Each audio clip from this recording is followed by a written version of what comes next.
Assalamualaikum warahmatullahi wabarakatuh. Halo teman-teman semua. Kami dari kelompok 3 ingin mempresentasikan materi tentang konseling psikoanalisis klasik. Pandangan psikologis analisis klasik terhadap manusia. Menurut Sigmund Freud, manusia itu sangat dipengaruhi oleh masa lalu. Hal-hal yang terjadi pada individu saat ini itu sangat dipengaruhi oleh masa yang telah terjadi di umur 1 sampai 5 tahun.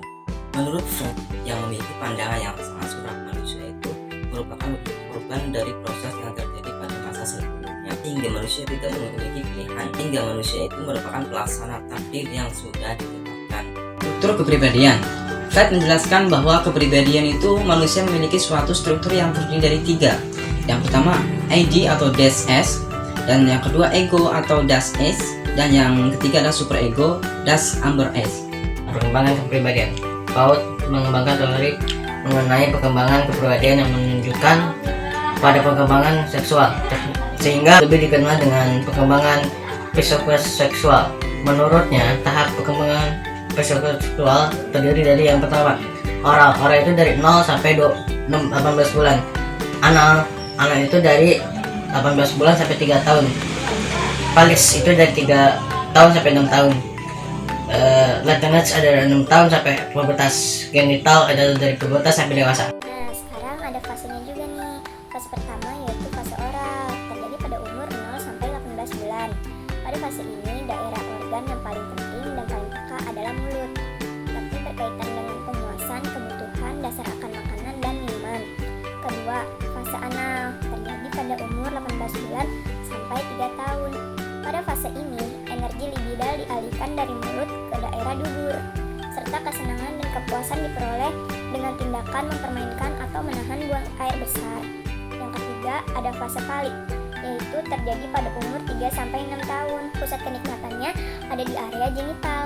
Bagi anak laki-laki, terjadi perkembangan keinginan. Dalam hal ini, keinginan tersebut berupa pencarian perhatian dan cinta dari ibunya. Pada saat yang sama, bahwa ayah adalah rivalnya. Selanjutnya adalah fase latin.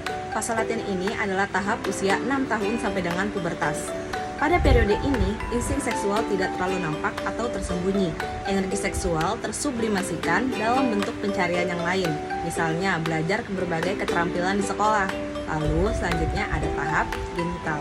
Tahap ini adalah tahap pubertas sampai dengan tahap dewasa.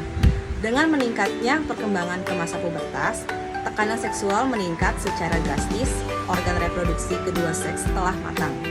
Baik, pembahasan selanjutnya adalah tujuan konseling dalam psikoanalisis. Yang pertama, membentuk kembali struktur karakter individual dengan jalan membuat kesadaran yang tidak disadari dalam diri klien. Lalu yang kedua, proses terapi difokuskan kepada upaya mengalami kembali pengalaman masa kanak-kanak. Pengalaman tersebut rekonstruksi, dibahas, dianalisis, dan ditafsirkan dengan tujuan untuk merekonstruksi kepribadian. Lalu, terapi psikoanalitik lebih menekankan dimensi afektif. Selanjutnya adalah teknik konseling. Yang pertama, teknik asosiasi bebas adalah metode pemanggilan kembali pengalaman masa lampau dan pelepasan emosi-emosi yang berkaitan dengan situasi traumatik di masa lampau. Yang kedua, analisis mimpi, yaitu pasien diminta untuk menceritakan isi mimpinya, kemudian dianalisis. Yang ketiga, interpretasi, yaitu memfasilitasi pasien dalam memahami ketidaksadarannya sehingga muncul insight. Yang keempat, resistensi, yaitu disebabkan oleh ketidaksadaran dan perasaan terancam. Bentuk resistensi ini antara lain adalah tidak menepati janji, menolak interpretasi, dan banyak menghabiskan waktu untuk berdiskusi. Yang kelima, transferensi, yaitu pengungkapan isi-isi ketidaksadaran yang tersimpan sejak anak-anak dengan memakai terapi sebagai medianya. Psikoanalisis klasik dalam perkembangannya mengalami penolakan.